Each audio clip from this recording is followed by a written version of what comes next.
When we start to collect a lot of information, a lot of data, whether it be about an athlete or across the team, one of the biggest questions that we need to ask ourselves is, when is there a point of difference that I need to make a change? Or when do I need to become alarmed, or just kind of a red flag pop up in a positive way or in a negative way? So regardless of what kind of information we have, we can think about it through standardized scores, normal distributions, to potentially create a flagging system for us. So what we do with wellness data, with force play data, anything that we have information over time. Now, it's important to note that we do need to check and make sure the data is normally distributed, meaning that it follows a nice bell-shaped curve over time so that we can make these assumptions. There's some tests that we'll go through over time and we'll talk about in the future, but let's say we're dealing with normal data.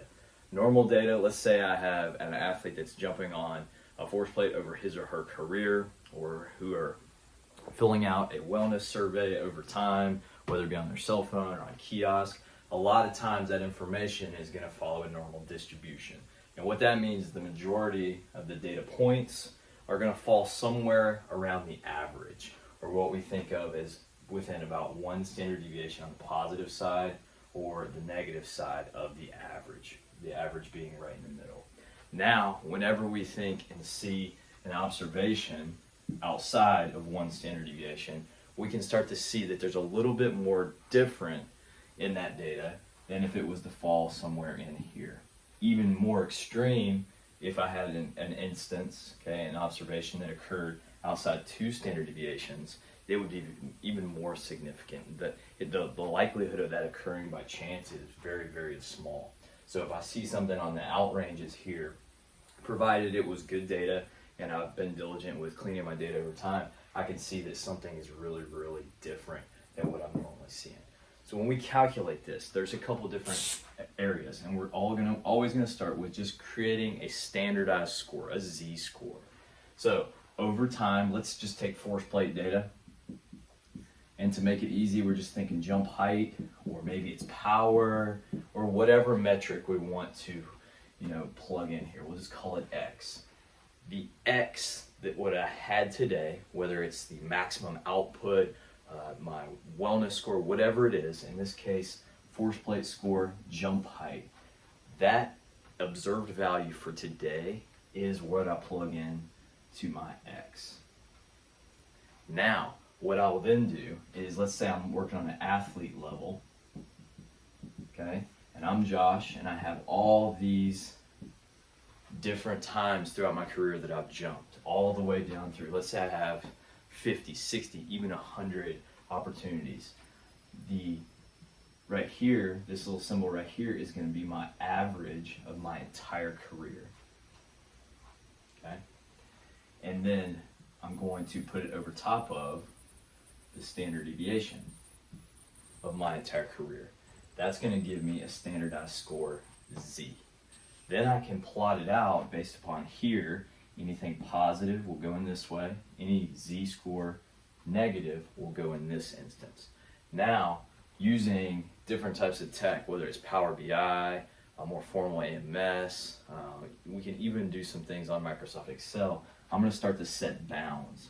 So in this case, let's just say I'm going to set a bound at +1 and -1, or it would be Z-scores in this case. So now what that's going to tell me is, for today, okay, April 12th, if my Z-score plots out to be higher than 1, it's going to flag a little bit different color because it is outside what I would normally expect. If tomorrow I jump again and it scores lower than 1, it's going to flag a different color, a symbol with my conditional formatting, because it is significantly different than what I would normally expect in here. Even further, I could set bounds with different colors in here to make it even more apparent when something is very significant or different than what I would normally observe.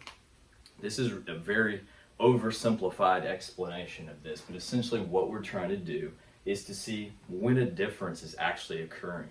When do things change, and when do I need to be alarmed, or when do I need to celebrate something positive? Okay, so basically what we do, we take an observed value. It could be whatever metric we're looking at. In this case, today we took jump height from today's testing. We then took the average of the athlete's career, divided it by the standard deviation of all the scores throughout their career to create a standardized score. We looked at it through the lens of a normal distribution. We assumed that our data was normally distributed, and then we created a flagging system to tell us when we should be alarmed or when we should just kind of understand that that just is within their norms.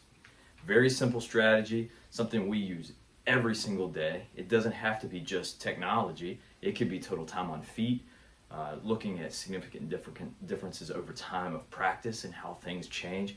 It could be just looking at things across your department that you're collecting information on. So, very powerful tool, very simple, and if you can use some products from Microsoft like Power BI, different tools like that, it's really, really simple to create a flagging system.